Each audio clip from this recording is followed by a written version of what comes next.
morning friends and my dear students. Today we are going to discuss about how to conduct Harvard step test. Harvard step test, which is very popular to measure cardiovascular endurance or the cardiorespiratory endurance. To perform this test, we need three major equipments. Number one, we required 20-inch height box.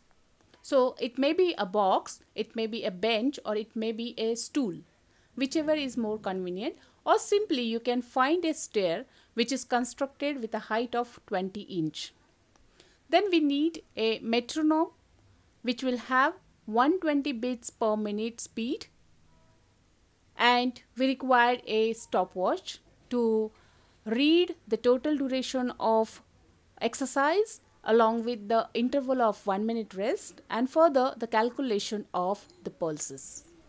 To proceed for any test, it is very important that we should know what is the rules, regulation and protocol of that respective test. The protocol for Harvard step test are: first, we have to orient the subject who undergoes this test. Second, we have to write down or note down their resting pulse rate. Third, we should provide them enough practice so that they can easily perform the test. Third, we should make them understand about the testing protocol.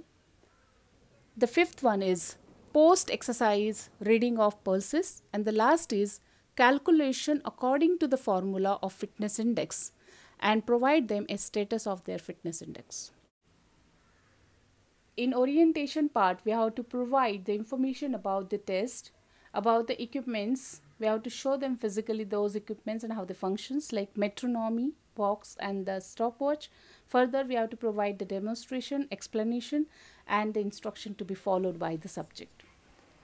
It is also very important that we should convey that how true efforts are important for this test.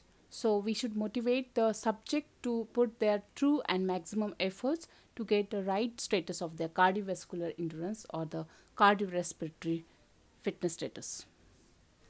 Secondly, we have to introduce the metronome to the subject, and we have to make them familiar with the sounds and beats of the metronome so that they will understood, they are able to read the metronome beats or sounds whenever they step up and step down, so that the synchronization will establish.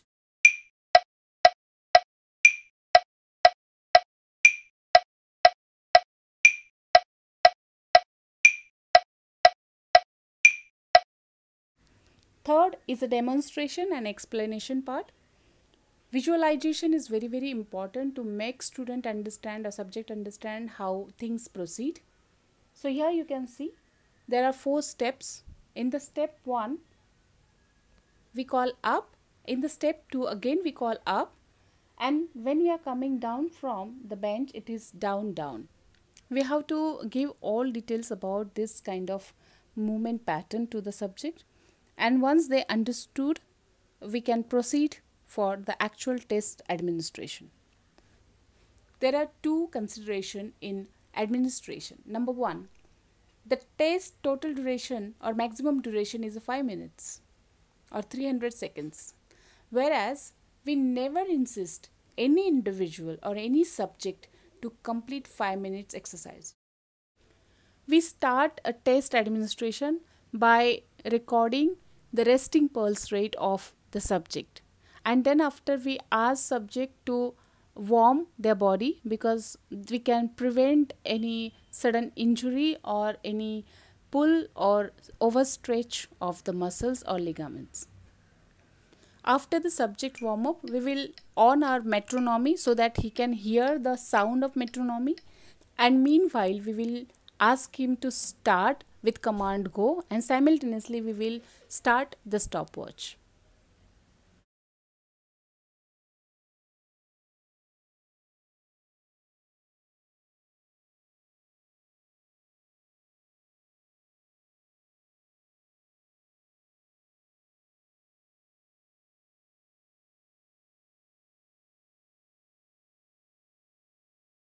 After completing the performance of exercise by the subject, we will immediately use the lap option in the stopwatch so that we can record exact duration of his performance, and we can further move towards 1 minute rest to the subject.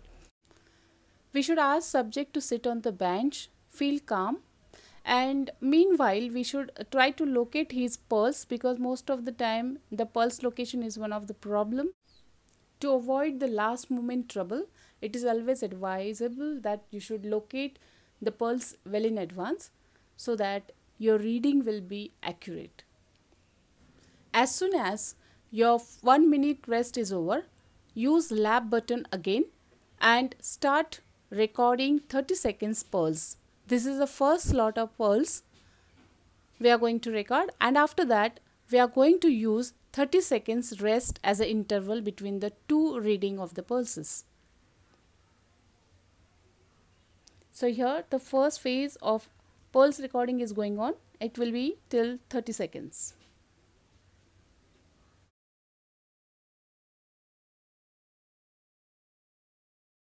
So here we finish the first phase of pulse count for 30 seconds, and now we are in the rest zone or rest duration. This will be for 30 seconds, but we have to take precautions that we have to locate the pulse again well in advance so that last moment trouble we can avoid.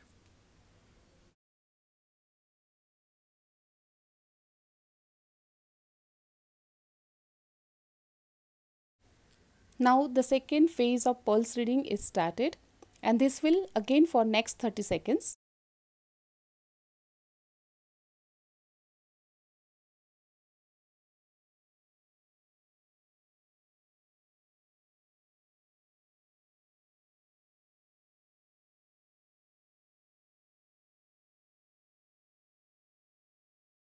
Last 5 seconds left to complete the second phase of pulse count, and here it is finished. Now we enter into the rest zone, and this zone will be for the next 30 seconds. After that we are going to enter again in the third phase of pulse count, and after that the counting will be over.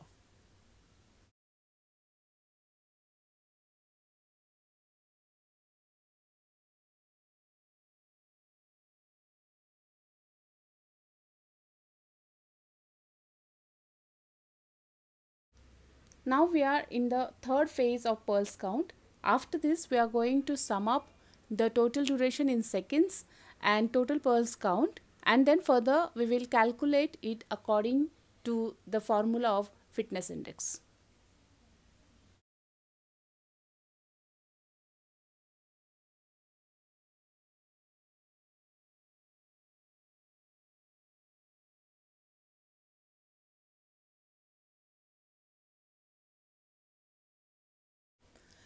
So here we finish our test administration part, and now we are proceeding towards the calculation. Here you can see the values. It is a 300 seconds as the subject performed 5 minutes exercise. So it was converted into the seconds, and this is 300 seconds. And the pulse which was recorded for each 30 seconds is 200. So we are going to use these both the values, and we are going to calculate fitness index of this particular subject. So let's see how it is. So here we are going to insert the values in the formula. So formula is duration of exercise in seconds into 100 divided by 2 into sum of 3 pulses counted post exercise. So here we can add on the values as 300 seconds into 100 divided by 2 into 200. And we can find the fitness index is 75. So let's see what is the interpretation of this 75 is. As per the fitness index, 75 value denotes to the high average performance. It means the subject is having average performance, not exactly in a poor category or in an excellent category. But here we need some recommendation as a expert from the physical fitness area. We should promote and we should motivate the subject to undergo any suitable training program which will improve their endurance capacity, as well as we can suggest some modification in their lifestyle so that the changes can be sustainable for long life.